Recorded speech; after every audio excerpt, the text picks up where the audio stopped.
جذباتی سکون اور خود پر قابو کی اہمیت۔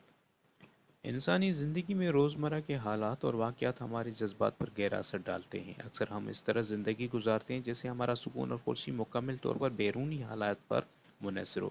کسی اجنبی کی تلخ بات، لمبی قطار یا اچانک پیش آنے والا خرچ ہمارے پورے دن کو خراب کر دیتا ہے۔ ہم اپنی ذہنی کیفیت کا اختیار ان لوگوں اور حالات کے حوالے کر دیتے ہیں جو ہمارے قابو میں ہی نہیں ہوتے۔ حالانکہ اصل حقیقت یہ ہے کہ انسان اپنے دن کو خراب بھی خود کرتا ہے اور سنوارتا بھی خود ہے۔ جذباتی پختگی کا تقاضا یہ ہے کہ انسان یہ سمجھے کہ وہ ہر واقعے کو تو کنٹرول نہیں کر سکتا، مگر اپنے رد عمل کو ضرور قابو میں رکھ سکتا ہے۔ اگر انسان اپنے جذبات کو سنبھالنا سیکھ لے تو وہ نہ صرف ذہنی سکون حاصل کر سکتا ہے بلکہ زندگی کے دیگر شعبوں میں بھی کامیاب ہو سکتا ہے۔ اصل کامیابی صرف دولت یا ظاہری آسائشات کا نام نہیں، بلکہ وہ ذہنی سکون ہے جسے کوئی دوسرا چھین نہ سکے۔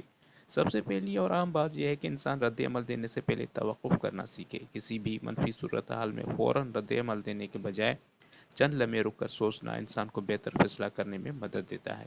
یہی مختصر سا وقفہ انسان کو جذبات کے باہوں میں بہنے سے بچاتا ہے۔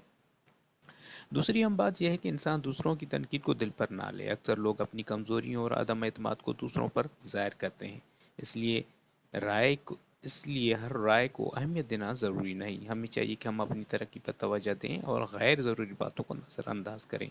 تیسری بات یہ ہے کہ زیادہ سوچنا نقصان دہ ہوتا ہے۔ کسی مسئلے پر بار بار غور کرنا، اسے ذہن میں دہراتے رہنا نہ صرف وقت ضائع کرنا ہے بلکہ ذہنی توانائی کو بھی ختم کر دیتا ہے۔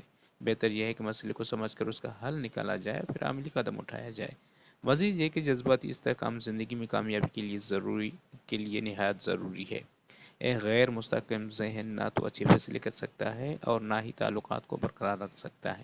پرسکون اور متوازن ذہن انسان کو بہتر فیصلے کرنے اور مشکلات کا مقابلہ کرنے کے قابل بناتا ہے۔ اسی طرح دوسروں سے موازنہ کرنا بھی نقصان دہ ہے۔ جب ہم اپنی زندگی کا موازنہ دوسروں کی کامیابیوں سے کرتے ہیں تو ہم خود کو کمتر محسوس کرنے لگتے ہیں۔ حالانکہ ہر انسان کا سفر مختلف ہوتا ہے۔ اصل کامیابی یہ ہے کہ انسان خود کو اپنے گزشتہ کل سے بہتر بنائے۔ آخر میں یہ بات سمجھنا بھی ضروری ہے کہ انسان اپنے خیالات نہیں ہوتا۔ ہر خیال حقیقت نہیں ہوتا۔ منفی خیالات کو حقیقت سمجھ لینا انسان کو مایوسی میں مبتلا کر دیتا ہے۔ اس لیے ضروری ہے کہ ہم اپنے خیالات کو صرف ایک گزرنے والی کیفیت سمجھیں اور ان کے تابع نہ ہو جائیں۔ خلاصہ یہ ہے کہ جذباتی انتشار سے بچنا اور اپنے اوپر قابو پانا انسان کے اپنے اختیار میں ہے۔ جب انسان یہ سیکھ لیتا ہے کہ وہ ہر بات کو خود پر اثر انداز نہ ہونے دے تو وہ مضبوط، پر اعتماد اور کامیاب بن جاتا ہے۔ دنیا اس سے وہی کچھ چھین سکتی ہے جو وہ خود دینے پر آمادہ ہو۔